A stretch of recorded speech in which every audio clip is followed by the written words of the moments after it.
সরকারি অফিসে চ্যাটজিপিটি ব্যবহার করলেই কি তথ্য ফাঁস হয়ে যেতে পারে? এই এক প্রশ্নেই নড়েচড়ে বসছে সরকার। কারণ একটি ভুল কপি পেস্টেই সংবেদনশীল সরকারি তথ্য চলে যেতে পারে তৃতীয় পক্ষের কাছে। আর সেই কারণেই এবার সরকারি দপ্তরে এআই ব্যবহারে নতুন করে সতর্কবার্তা দিয়েছে মন্ত্রী পরিষদ বিভাগ।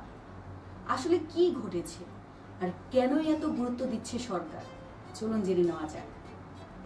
বর্তমানে সরকারি দপ্তরগুলোতেও কৃত্রিম বুদ্ধিমত্তা বা এআই এর ব্যবহার দ্রুত বাড়ছে। চিঠি লেখা, প্রতিবেদন তৈরি, তথ্য বিশ্লেষণ কিংবা বিভিন্ন দাপ্তরিক কাজ আরো দ্রুত শেষ করতে অনেকেই এআই টুল ব্যবহার করছেন। এতে কাজের গতি যেমন বাড়ছে তেমনি সময়ও বাড়ছে।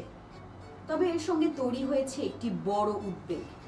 মন্ত্রিপরিষদ বিভাগের মতে অসতর্কভাবে কোনো সরকারি সংবেদনশীল বা গোপন তথ্য এআই টুলে দিলে সে তথ্য অননুমোদিতভাবে প্রকাশ হওয়া বা তৃতীয় পক্ষের কাছে চলে যাওয়ার ঝুঁকি থাকতে পারে। আর সরকারি তথ্যের ক্ষেত্রে এমন একটি ভুল জাতীয় নিরাপত্তা, প্রশাসনিক কার্যক্রম এবং নাগরিকদের তথ্য সুরক্ষার জন্য বড় ধরনের সমস্যা তৈরি করতে পারে। এ কারণেই গত 28 জুলাই মন্ত্রী পরিষদ বিভাগের গভর্নেন্স 2 শাখা থেকে সব মন্ত্রণালয়, বিভাগ ও দপ্তরে একটি নির্দেশনা পাঠানো হয়েছে। সেখানে স্পষ্টভাবে বলা হয়েছে সরকারি দাপ্তরিক কাজে এআই ব্যবহার করা যাবে দায়িত্বশীলভাবে।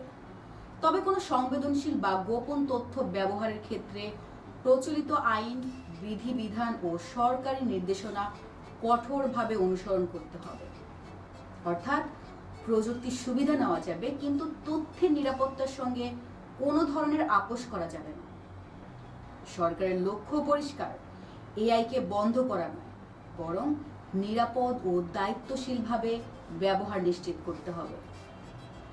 দর্শক, তাহলে আপনার কি মনে হয় বাংলাদেশের সরকারি দপ্তরের জন্য আলাদা এআই নীতিমালা বা নিরাপদ সরকারি এআই প্ল্যাটফর্ম চালু করা উচিত?